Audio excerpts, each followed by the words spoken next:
Low wind. Distant artillery rumble. Boots crunching on gravel. By late April 1945, the war in Europe was collapsing inward on itself. German units were surrendering by the thousands, white flags hanging from windows, rifles stacked neatly along roadsides. But the men of the WWII Infantry Division had learned not to trust silence. Silence, more often than not, meant something terrible was waiting ahead. Private First Class David Keller tightened his grip on his M1 Garand as the column moved along a narrow road outside the Bavarian town of Dachau. His helmet felt heavier than usual.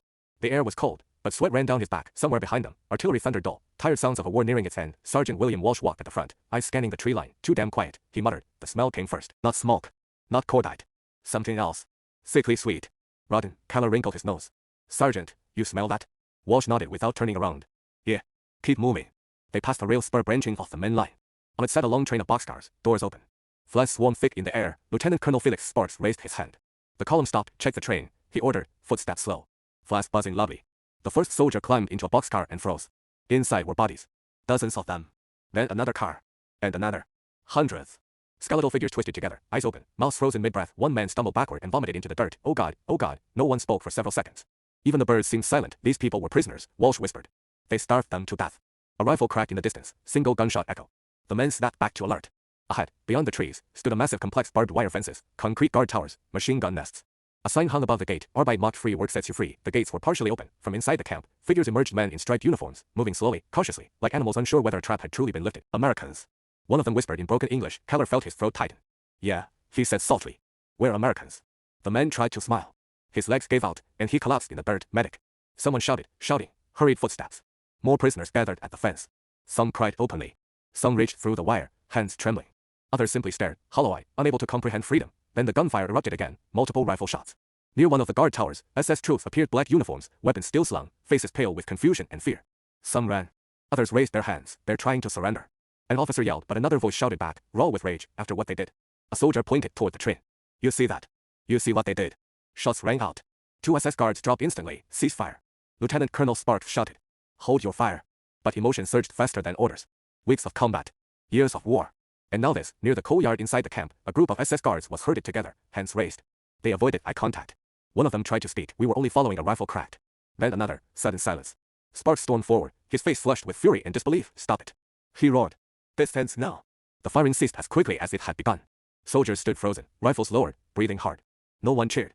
No one felt victorious. Sparks looked around at his men, combat veterans, hardened soldiers, and saw something broken behind their eyes. We secure the camp, he said more quietly. Get the prisoners help. That's the mission. As night fell, searchlights illuminated Dachau.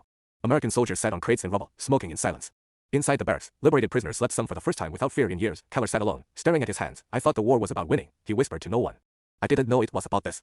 The wind moved through the barbed wire, producing a faint, mournful hum, and the camp, for the first time in its history, was quiet. Early morning.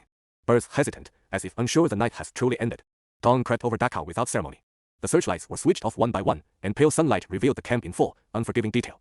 What the darkness had softened, the morning made impossible to ignore rows of wooden barracks. Muddy pathways worn down by thousands of exhausted feet. Watchtowers standing empty now, their guns silent. American medics moved carefully through the camp, scarves pulled over their mouths. A sign had already gone up, typhus keep out. The war was still killing, even after the shooting had stopped. Inside one block, Private Keller helped carry a man no heavier than a child onto a stretcher. The prisoner's ribs pressed visibly against his skin. Easy, easy, Keller said. The man opened his eyes and whispered, free. Keller swallowed hard. Yeah. It's over. Soft coffee. Low voices. Doctors warned the soldiers not to give full rations. Some prisoners cried when bread was taken away again, unable to understand that too much food could kill them now. The Americans explained as gently as they could, using hands when words failed. Outside, a group of German civilians from the nearby town was marched through the camp under guard. They were forced to look. Some covered their faces. Others stared in stunned silence. You knew, a U.S. officer said coldly. You all knew. No one answered. Cameras clicked constantly. Army photographers documented everything, bodies stacked near the crematorium, ledgers, gas chambers, personal belongings. This time, there would be no denial. Dachau would be preserved as evidence. Camera shutters. Distant footsteps. Lieutenant Colonel Sparks walked alone near the perimeter fence.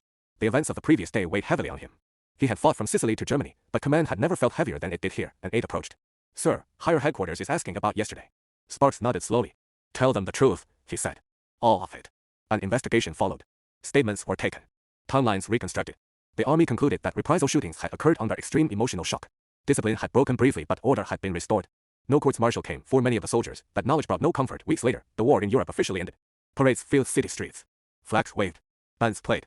But for the men who had seen Dachau, victory felt muted, heavy. Private Keller returned home with a duffel bag and a silence he could not explain. When people asked him what the war was like, he struggled to answer. He remembered the smell. The train. The ice behind the fence. Years passed. Dachau became a memorial. Schoolchildren walked through the gates. Survivors returned to speak. Names once reduced to numbers were spoken aloud again. Lieutenant Colonel Sparks, now older, would later say, that place taught us why the war had to be fought but also what war costs the soul. Salt wind through trees. Dachau stands today not as a symbol of victory, but as a warning of what happens when cruelty becomes policy. When obedience replaces conscience.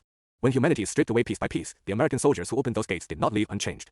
They carried Dachau with them into their memories, their nightmares, their lives. War may end, on paper, but its echoes endure, and in those echoes lie the voices of the lost, the liberated, and the ones who bore witness so the world would never forget.